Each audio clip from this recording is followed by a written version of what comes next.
son reads the paper.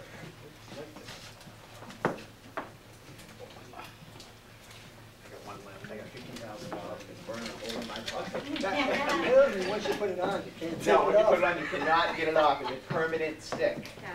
Yeah, the first time we did a dry run on this on Friday, and the stickies were permanent. So that was not a good thing. Is there any way to work on, it's an impossible change probably, but the town meeting idea for the voting? I think it's really against the working parents and people, parents of young children and Monday night commitment. It's just difficult to go there to vote. I always vote on the election and I try to get to that if there's a big meeting, but I think it's really slanted towards the retirees, people that can go out and force and block school budget a lot of time. And I understand there's budgets, but I think it's not a fair voting technique. Do you think the problem is more because Thank you. of daycare issues, or child care issues, or other people might be working simply? I agree with that. I think both. I think it should be, computer ballot, or it should be like a regular 7 to 7. You go anytime during that day, but to have to be there at 10 at night on a Monday night when you have, business travelers and, there's sports. Somebody's in charge of basketball Monday nights. I'm in a choral group Monday night. It's very difficult to get there. There you go. I'm glad He you're goes voting. and That's finds out good. that, All right. teams all together, 6 coaches couldn't vote for something because they all had to be on the Good. it's committed to something, or, they're just conflicts that I think that particularly people that back the budget have more so than people that are against The it. way, well, I think you have valid points. The way Yes. the budget works, let's just say this budget proposition here is that if the town at town meeting It would increase the time. votes to, Right, you can put some and say you want yeah, some I of mean, that. but they actually, This is town the dilemma we meeting have. cannot take it. We don't even have it. What happens, what happens The dilemma is is, vote on, the board of selectmen is the only group that can put a ballot question on. And in fact, Now he's probably. the see, order some of this, votes I have to say, some of this, this is a little confusing because this says full day, but it's actually the stable full day. and then Don't equal full. you have to have a town meeting to actually approve that money. But both things have to happen.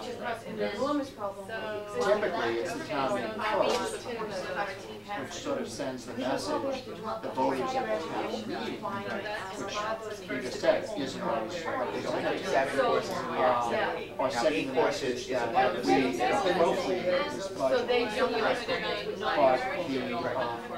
But See, if this it's is more right. money than what's It's also you can't spend the money that you have. So then This is unless getting you done. override. No, it's not one the other.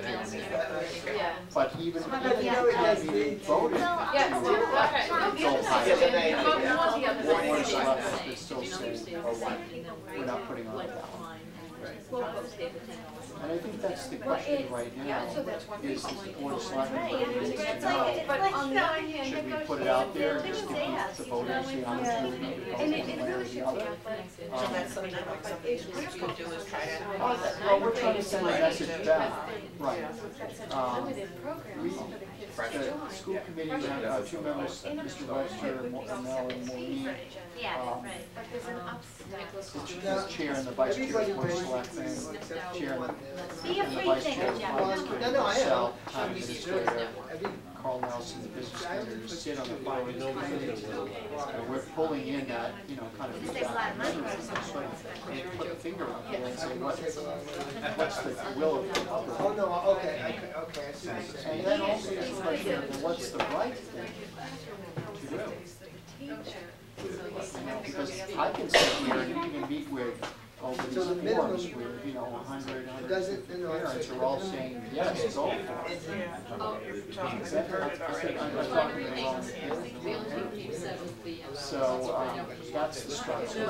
But as far as holding the town meeting Monday night, and that's town meeting Right, we already have to hire 2 people based on. Right. New kids move in, in fact, Some towns have I will Saturdays, guarantee you, this will most don't because they feel people don't want to every come out. year, we have more kids on weekends that require extra help. And this year alone, we're facing a $200,000 deficit in this year's budget. See, I think that's the perception about. That are going to affect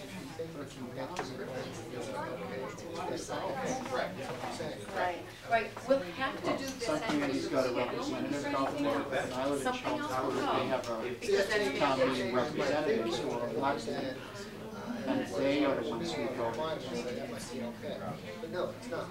Right, right. Because they feel disenfranchised or cut out. Right, the requirements for meeting are based on budget. Okay, let's take a look at this. Thank you for paying attention. Thank you. Now, do you want to talk, just kind of comment and get some questions? Sure, I guess, if anybody has any specific reasons as to, obviously we know we had the requirements, but again, we see full day and class size, and I think this has been pretty common among the three meetings. People want to return to the full day and class size. Any specific comments as to why you might have put your dots where you put them, or the dilemmas that you faced as you were up there saying, you know, gee, I like full day, but I also like smaller classes, but I don't have enough money to do both. So I don't know if anybody wants to comment. Jeff? Well, I'm trying to, in my own head here, trying to figure out, I think our perception sometimes is very not clear. And we were talking before about status quo and SPED. If we meet the status quo, we may be thinking we're doing okay, but we're not. No. We need to be thinking beyond that. I think the community has to think in that sense. With the SPED, if we meet the minimum criteria, well, we're just meeting minimum. Our expenses are really greater than that. All right. So, and I think from a community perspective, I don't think that's visualized by a lot of people. So even for myself, I wasn't even thinking in that thing. So yeah, we need to start thinking well beyond the numbers that are in front of us. Great. As explained to Jeff, we know based on the students we have now in special education that we're going to require 2 additional positions. I can't guarantee you, but I can almost guarantee you that we're going to have more than that. We're going to have more of a it happens every year. The last 2 or 3 years we faced a budget deficit from new students moving into the district. I think this year we're somewhere between, we're looking at $150,000, $200,000 deficit from new students moving in who require services that we have to provide. And we're working with the finance committee right now and the selectmen to pay that deficit by the end of the year. So 2 are required, and this is the structural issue. We never catch up. We never catch up, and that's the problem. Responding to what Jeff had said, is there a way maybe we could create a bar graph that shows we have X amount of dollars, and X amount of dollars buys you this amount of staff, and that's what we have now. Next year, we're only going to have X amount of dollars, and we can have this much. Something to help people visualize what all of the different budgets mean, because I think I understand what you're saying. It starts to turn into a stream of numbers of we need this. Instead of breaking it down to such detail, just we have X amount of dollars, that gets us this much staff we need to run the building. Going forward, we're going to realistically have less real dollars than we do this year, which means a reduction in staff, so the bar goes down. Right. Yeah, that's a And good then point. And maybe bring up, visually- just kind The of visual. Right. pictures. Right. With an increase in student population. Right, and actually, Dr. Trump didn't address that. If we have an increase in student population next year, we increased about 50 this year. We expected about 20 to 25. Next year, we could have another 50. Status quo doesn't take that into account at all. That's just saying we have the exact same teachers now, the exact same paras, the exact same custodial staff, the exact same everything. So if you add 50 kids to that mix, and if it's at the middle and high school, we have our biggest issues with overcrowding and lack of electives, it only worsens the problem. What's the number of graduates or pending graduates at the senior class right now? 172, 173. And the number of kids coming, you don't, because you even have the kindergarten registration, but the first grade class? Well, the First grade kindergarten's is- like 211. Yeah. In first grade, isn't first grade or second grade, don't we have a big class in it, like 240 something, don't we? Right. One of the classes? Kind of small. Sixth grade's high, and then. Right, the current sixth grade is high, yes, which is, Dr. Trout did mention, we actually added another teacher at the sixth grade level because Mr. Nelson, in his brilliant negotiations, was able to save $50,000 on the bus contract that we signed. So we were able to take that money and put it into a teacher at the sixth grade because we were going to have class size, almost every class size sixth grade was going to be 30 if we didn't add that teacher. And I see, and as I said, most everybody wants to return to the full day. And You know, I heard over the last two forums, though, the discussion about right. the full day was, yes, there's the Wednesday afternoon, but what I'm hearing is it's really more about what's happening and what programs have been lost. The art, the music, technology, physical education, the world language, those programs. So it's putting the time back in, but not just for the sake of putting the time back in, but to put the programs back in. Maureen, I was going to ask Jeff, Maureen, do you have any thoughts? Because I'd like to hear some of the thoughts you have on what we have up here and what we're facing. Well, one of my concerns as a parent is the class sizes at the high school, and they rocketed when we cut one of the electives. So I see a means to address that on two charts up there, and I supported lowering the class sizes at the high school, which would, in effect, if one of them were a gym teacher, bring back the high school elective that was lost. Right, we cut elective phys ed for juniors and seniors, which was approximately 150 students. All of a sudden, we told those kids, you don't have a class to go to. So they then had to pick another class and hope they could get into it.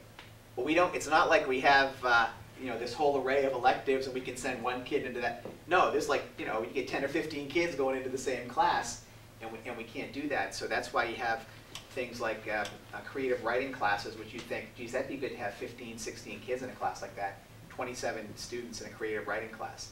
So how much time can a teacher really spend working with students who really want to learn to write better? And then you have other students who, not necessarily disruptive, but who are only in there because they couldn't take phys ed. And the same thing with the art and music courses. And if we don't get the additional funds, then we will most likely reduce the graduation requirement so that the kids don't have to be somewhere else. They can go home.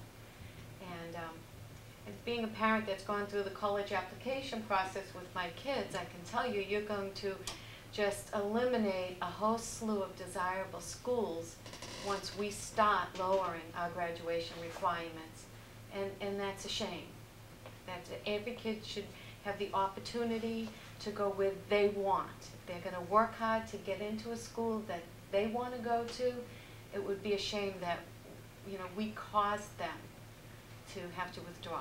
Just to expand on that, we require 8 courses per year for our high school students. And I think in their junior and senior years, they have an opportunity to take 4 electives each of those years. Is that correct, Ms. Rosemary? And that's well above the state. That's above the state average. But again, we don't want to aspire to be average. And if we have to cut back to 7 courses a day, courses a year, which is one of the things that Dr. Trout has put before the school committee, if we have to cut, we really don't want to do that. But it's better to do that than to shoehorn 30 kids into a class, 10 of them that really don't want to be in that class. And ruin it for those kids that maybe would go on to major in art and Right. music. Right. And they're not getting the attention that they deserve. And drag the staff down with them. Exactly, because the staff can't be effective. And it's Uplift 90 them. minutes, so Right. sitting in an art class, Yeah. when you'd rather be We playing lost, basketball. we lost 18% of our 8th graders. Right. Went to other schools this year. It's the highest percent since I've been here. And we keep records of that each year. It generally has been, in the range of 10%, but 18% is a dramatic and significant increase. And we've surveyed the parents and the students of, what were you looking for that you couldn't find